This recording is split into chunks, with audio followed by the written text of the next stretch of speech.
bara 1960moota keessa yeroo biyyoonni Afrikaa hedduun bilisa bahan hawwiin uummataa maal ture? Bilisummaa guutuu kan mirgi isaa itti eegamu, kan hin ajjeefamne, kan hin hidhamne, kan hin miidhamne, kan immoo biyyi isaa hin saamamne, kan hiyyummaa keessaa itti ba'u abdate. San argate uummanni sun hin arganne, biyya Afrikaa hedduun kan hin arganne. Wal waraana inumaa'u haalli nageenyaa uummataa kan durii caalaa haala itti hammaatee ture. Wal waraansa keessa jedhan Koongoo fa'aa yoo fudhatte, biyyoota Naayijeeriyaa hedduu isaanii yoo fudhatte haalli nageenyaa gama sekiuritiitiin ni hammaate. Dhiittaan mirga namaa itti hammaate, saamichi hiyyummaan itti hammaate jechuudha. Garuu uummata saniin duuba deebitee sirna kolonii Ingilizii sana osoo sii deebi'ee wayyaa yoo jetteen immoo noo siin jira jechuudha. Psychological gain jira. Gita bittaa alagaa jalaa bahuun there is a psychological gain. Amma tuurii kanarratti waan jechaa ture yoo laalte. Anama fakkeenya dur qabsootti kana seensise keessaa waan jedhamaa ture. Oromoon qabsaa'ee bakka tokko gahuu hin danda'u. Waggaa 50 dhiibee wayiituu bahuu hin dandeenye. Oromoon miliyoona 50 ta'ee kunoo akkas warra miliyoona 5 keessaa baheen akkas godhama waan jedhamu. Is a psychological torture. Kuma 18 guddaa Oromoon godhe waa gochuu akka danda'u. Maaliin siin jee uummanni tokko cibinni uummata tokko political community Oromoo amma akka shanyiitti akka akkasitti zari jedhan kanatti ilaaluu hin qabnu.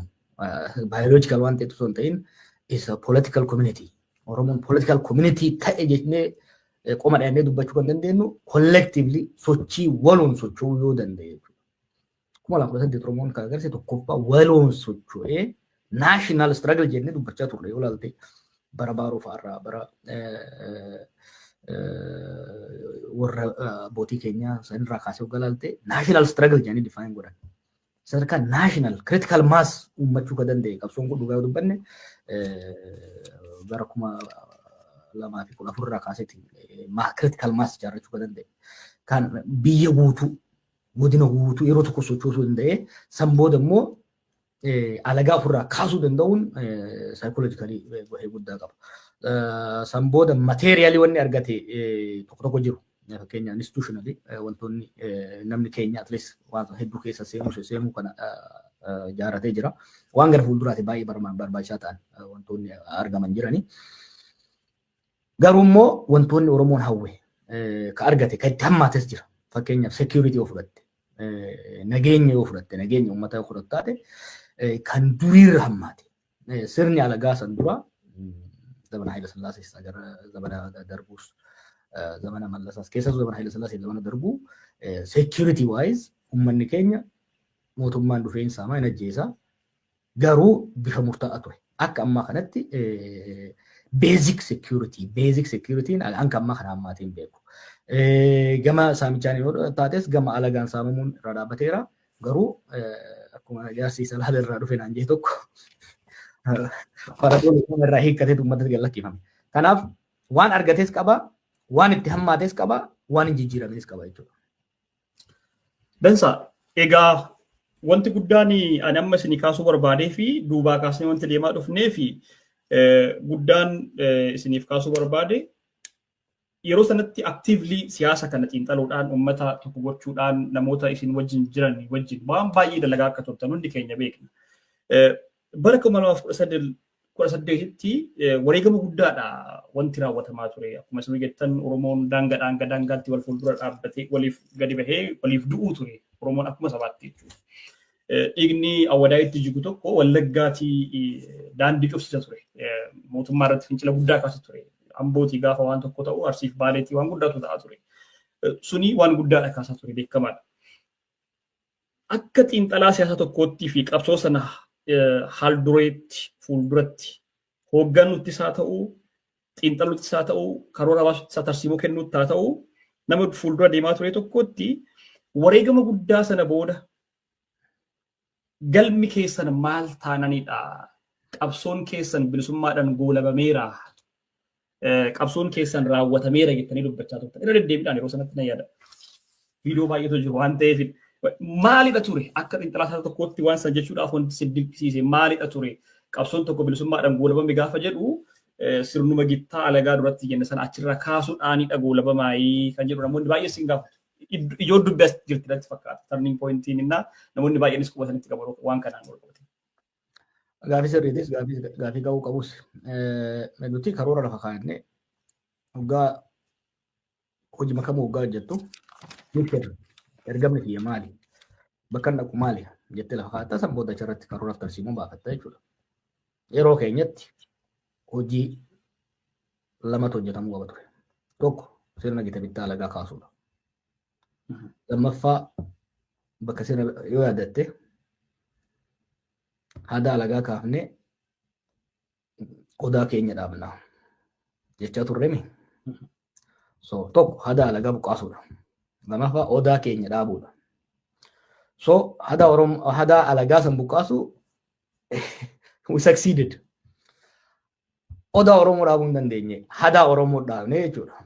So boqonnaa jalqabaa irratti we were successful. Boqonnaa lammaffaa irratti we are not fully successful, half successful taane jechuudha. At least garuu haada alagaa buqqaasuu san irratti itti milkoofne odaa Oromoo dhaabuu hin dandeenye. Sun immoo kitaaba keessa akka agarteetti to be fair anaa fi waahila wajjin turreef it was not with our control. Karoora hoggaa baaftu strategic assumption waan jedhamu jira. Wantoota ni ta'an jettee yaaddu karoorfattu kan yoo ta'e kanan godha kana yoo ta'e kanan godha.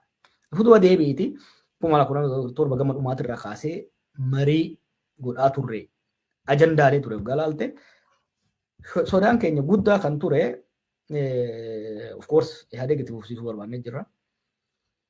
Garuu immoo sodaan keenya ka ture counter revolution ture.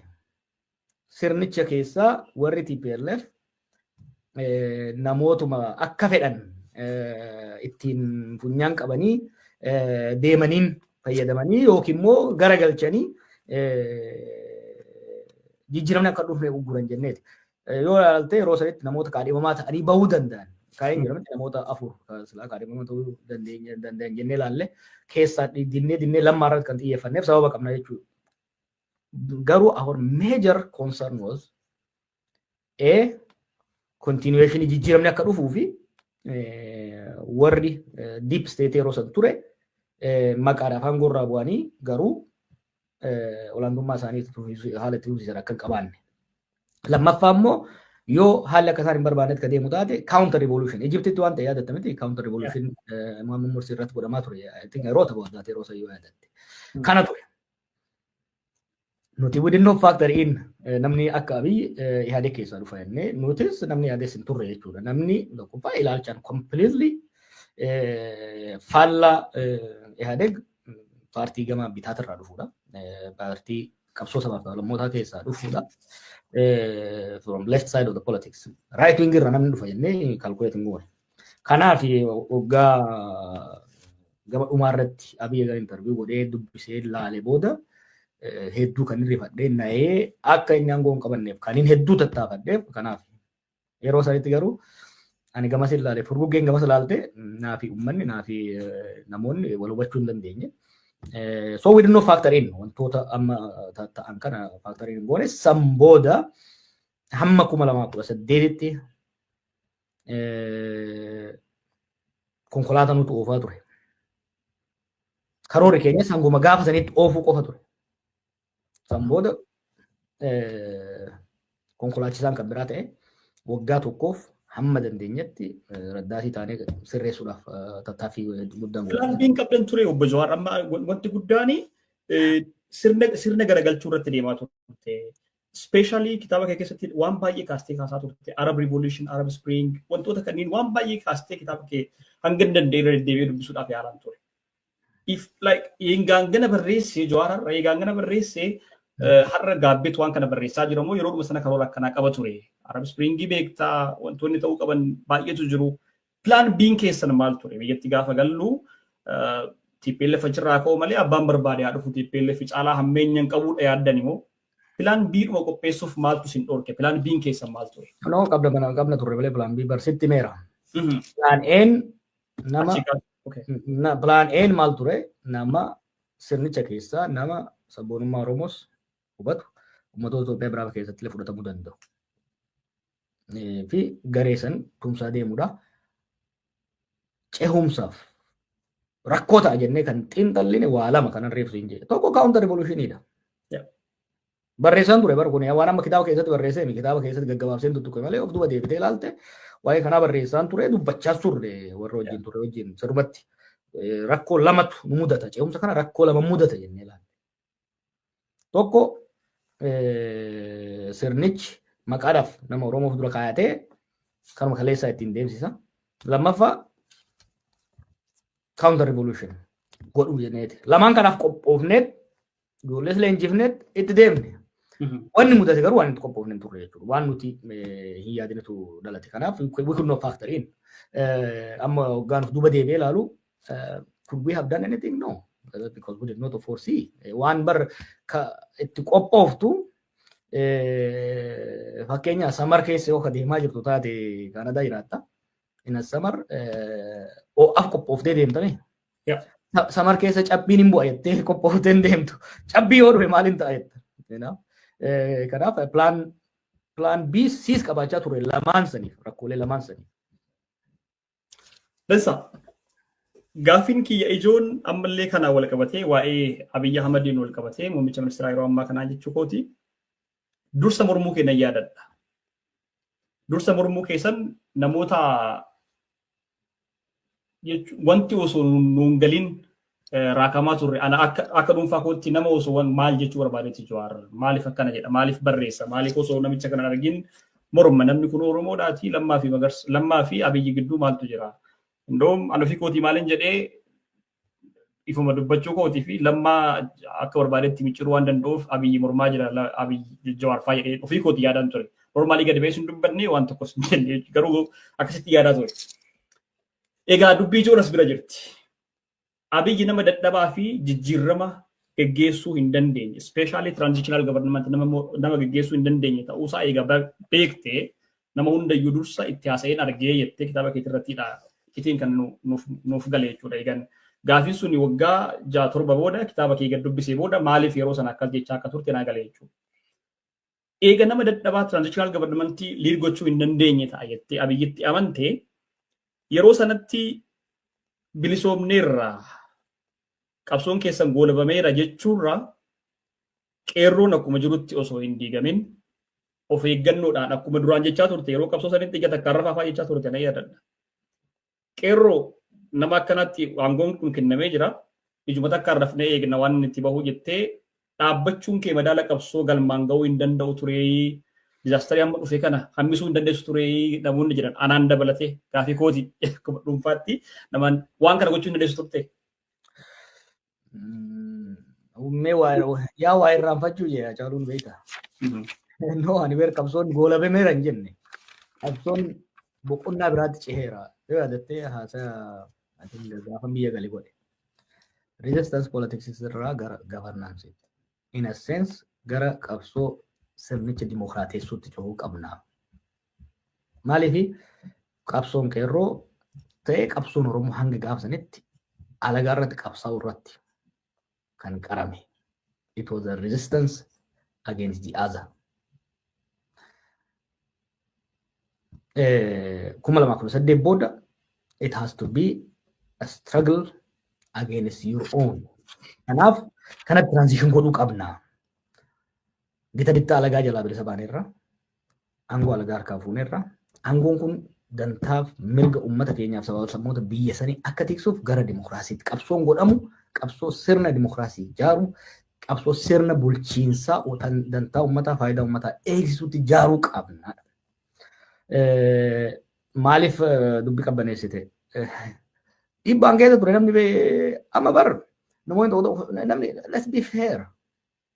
Duula xiqqaatu narra godhamaa ture gaafa namni kun hin ta'u yoo ilaalte ji'oota duraa inni aangootti dhufee sabboonummaa xureessu waan adda addatti ka'u morma hoggaan eegalu duulli addaan hin cinan irratti godhamu eegale. Warra har'a naqee keessaa bar hedduun isaanii hogganoonni paartii siyaasaa hamma waajjiraatti dhufanii aboonni hin hafte. Yoo hin hafte dargaggeessa gara fuulduraa sigaa namicha kanarraa lakkoo dhuunfaa qabda. Waan hin jenne hin qaban. Boodarra haga qeetu dhuftee maan gargaarre maaliin gargaarre waan dandeessu dhuftee maan goone califtee maqaa dha'uun barbaadu namni guddaan keenya tokko mammaaksa afaan amaaraatti mammaake ለተቀማጭ ሰማይ ቅርቡ ነው dhaqxee gargaaruu osoo dandeessu teessee akkuma yookiin immoo inumaa mormiin qabsoon haraaraa sitti ta'e naan jedhan